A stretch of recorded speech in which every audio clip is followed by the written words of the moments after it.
Hi hello welcome மக்களே, நம்மளோட DD சேனலுக்கு அன்புடன் வரவேற்கிறேன். நம்ம டயட் பிளான் தான் பார்த்துட்ருக்கோம். ஸோ அதுக்கான சூப்பர் ரெசிபிலாம் தானியங்களை வச்சு இது பண்ணியிருக்கோம். ஸோ இதில் வர தானிய நேம் கரெக்டாக யார் சொல்கிறீங்கன்னு பார்க்கலாம். ஸோ தானிய நேம் நான் லாஸ்ட் எண்டு வரைக்கும் நான் சொல்ல மாட்டேன்.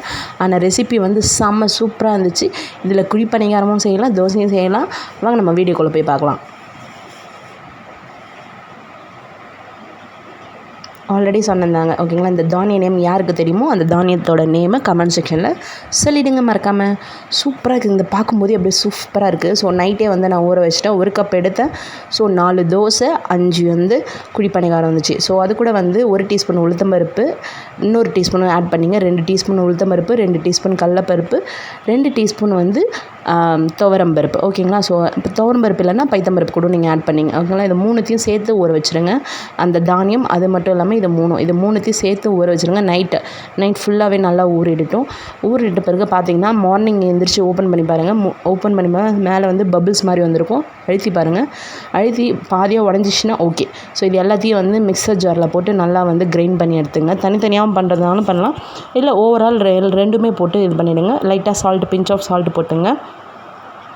மிக்ஸ் பண்ணி எடுத்துட்டிங்கன்னா நைஸாக இது மாதிரி வரும். இல்லை கொரப்பாக வந்தாலும் ஓகே, நோ ப்ராப்ளம். இது கூட நம்ம என்னென்ன இன்க்ரீடியண்ட் ஆட் பண்ண போகிறோம்னா, வெங்காயம் ஒரு வெங்காயம், ஒரு கேரட் எல்லாமே வந்து துருவி எடுத்துங்க. ஒரு பச்சை மிளகாய் எடுத்துக்கோங்க. அதுக்கப்புறம் ஜீரகம் 1 டீஸ்பூன் எடுத்துக்கங்க. அதுக்கப்புறம் தேவையான அளவு சால்ட் எடுத்துங்க.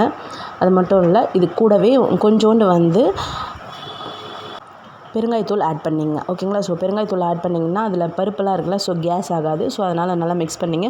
தோசைக்கல் நல்லா காஞ்சோடனே 1 டீஸ்பூன் ஆயில் விட்டுருங்க. ஃபஸ்ட்டு தோசை கொஞ்சம் எண்ணெய் விட்டதால் ஒரு மாதிரி வரும். ஸோ செகண்ட் தோசைலேருந்து சூப்பராக வரும். ஸோ கேரட் ஃப்ளேவர், அப்புறம் பச்சை மிளகா ஃப்ளேவர், வெங்காயம் ஃப்ளேவர், அது மட்டும் இல்லைங்க, தானியத்தோட ஃப்ளேவர் தாங்க செம்ம சூப்பராக இருந்துச்சு, செம்ம டேஸ்ட்டாக இருந்துச்சு. ஸோ ரியலி வெயிட் லாஸ் பண்ணுறவங்களுக்கு இது ரொம்ப யூஸ்ஃபுல்லாக இருக்கும். ஸோ மறக்காமல் இந்த ட்ரை பண்ணி பாருங்கள் இந்த ரெசிப்பியை. அது மட்டும் இல்லை, பசங்களுக்கு ஹெல்த்தி ஃபுட்டாகவும் இருக்கும். இது மார்னிங்கும் நீங்கள் சாப்பிட்லாம், ஈவினிங் அதாவது நைட்டும் நீங்கள் சாப்பிட்லாம். இல்லைன்னா ஸ்நாக்ஸாக ஈவினிங் கூட நீங்கள் பசங்களுக்கு கொடுக்கலாம்.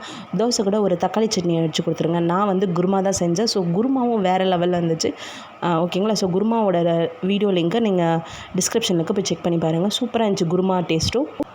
குழிப்பணிகாரம் வந்து லோ ஃப்ளேமில் வச்சுங்க. அப்போ தான் வந்து உள்ளெல்லாம் நல்லா வேகும். தோசை தெரிஞ்சிடும், வெந்துடுது.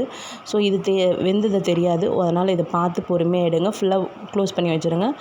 நல்லா ப்ரௌன் கலரில் வரும். சூப்பராக இருந்துச்சு.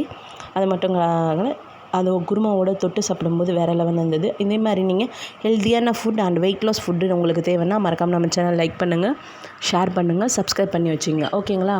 So thanks, bye. நிறைய பேர் சப்போர்ட் பண்ணினே இருக்கீங்க, இன்னும் சப்போர்ட் பண்ணினே இருங்க. கண்டிப்பாக இன்னும் டிஃப்ரெண்ட் ரெசிபீஸ்லாம் வந்துகிட்டே இருக்கும்.